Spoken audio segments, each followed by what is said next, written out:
I remember the first time I tried on a Mark XVIII with a bracelet.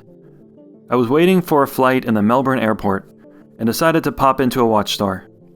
Somehow, I ended up with a black IWC on my wrist. It was both dressy and sporty, modern, yet kinda timeless. And it impressed me so much that the IWC Mark XVIII earned a place on my wish list. I decided to wait to buy one until the time was right.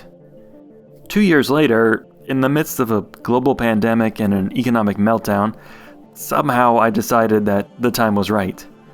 The human brain is a fascinating thing.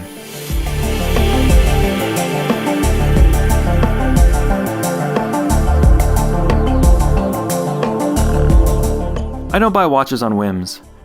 Like many of you, I spend countless hours researching different references, comparing, and window shopping. That's half the fun. The learning, the imagining, the planning. I try to relish that. So it was after probably a bit too much analysis that I picked this black dial Mark XVIII on a bracelet. And this is why.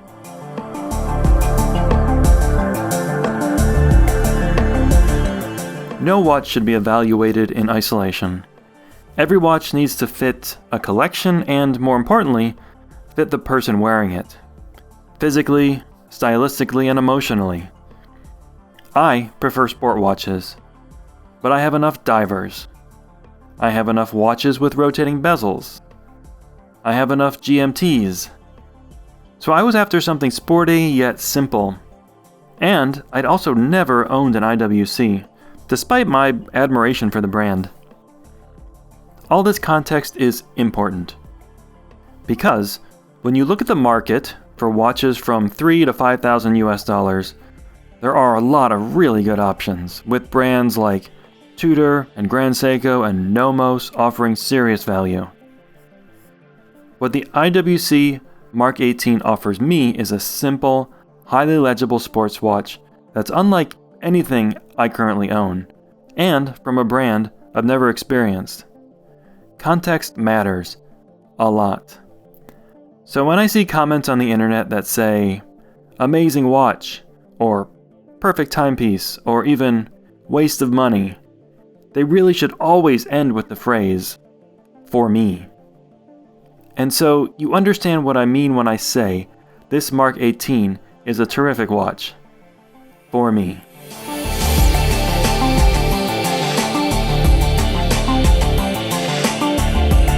The Mark XVIII is an outstanding size for my 7 1/8 inch wrist.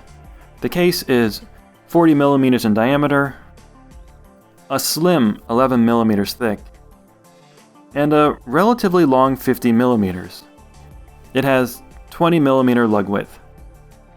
The length of the case and the fact that the watch is mostly dial make it wear a little larger than most 40 millimeter watches. But because it's slim, the Mark XVIII isn't bulky in any way. In fact, I find this IWC more comfortable than my Rolex GMT, for example, which is also 40 millimeters, but 12.5 millimeters thick and 47 millimeters long. The case is mostly brushed on the top and sides, the exceptions being these polished bevels on the lugs. These bevels do so much for the design. They add a touch of elegance and remind you that, despite the tool nature of this watch, the Mark XVIII is a luxury timepiece and was finished with care.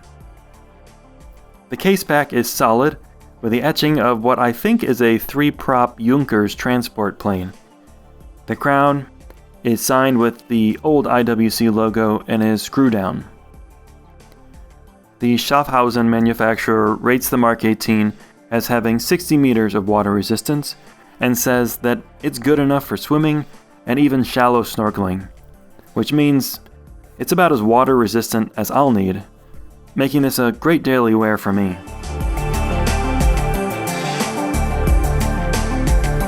It seems most people buy the Mark XVIII on a strap. It's certainly less expensive that way, but I like bracelets. I like their weight, I like their look, and I like that a bracelet isn't going to wear out, fray, or get water damaged. And this is a special bracelet. There are two features of this bracelet that were selling points for me, and which nobody seems to really know about. The first feature is the link removal system.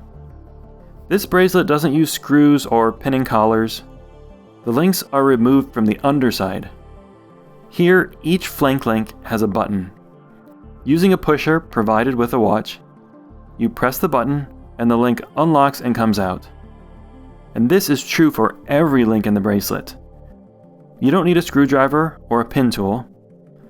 You'll never end up with scratches on the polished edges of the bracelet either. And because everything is done from the underside of the bracelet, the sides are uninterrupted by holes or screws. Just smooth sailing. But the best feature of this bracelet, and the one that really sold me, is the on-the-fly micro-adjustment system. I hope I'm not unique in the fact that my wrist changes size throughout the day, and most bracelets have times when they feel too loose and times when they feel too tight. IWC designed an elegant solution for this.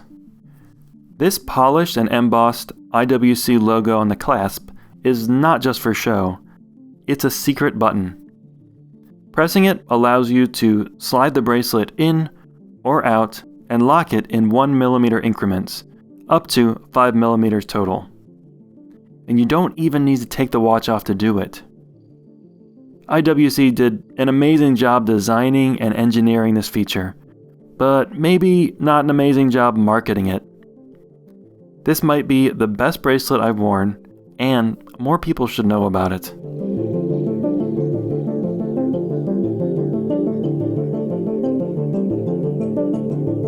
But of course, the Mark XVIII is a prime candidate for straps.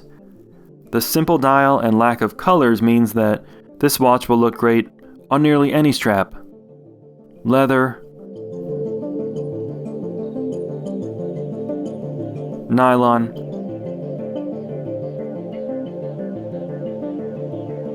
or canvas.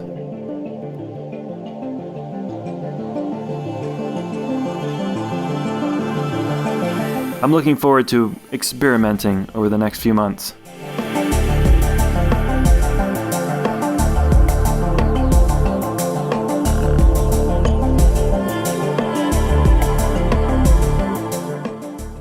And now it's time for some questions and answers.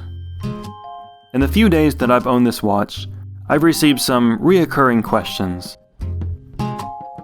Question 1.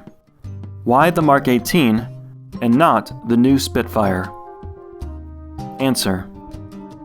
The 2019 Spitfire has a lot going for it. It has a fully in-house movement. It's 1mm smaller at 39mm. And it has polished hands. I like all of that. But I also prefer having a bracelet, which the new Spitfire doesn't have. I'm not wild about the Spitfire's white date wheel, and I just can't get into the fake lume patina right now. And remember, this is just me. Question 2.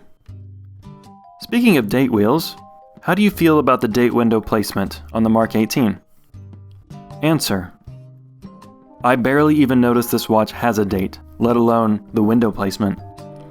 The wheel matches the dials so well that most of the time, the date complication just disappears.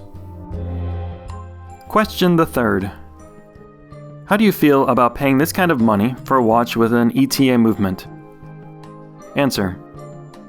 It certainly doesn't bother me. And in some ways I like it. This watch should be more easily serviced than one with a fully in-house movement. And IWC clearly made some improvements to the ETA in this watch. You can actually feel it. I've never felt winding this smooth on any watch I've had, whether it was using an ETA, Solita, or an in-house Patek Philippe movement. The only downside for me is the power reserve. I'd prefer more than 42 hours, but that's only a minor drawback. No biggie.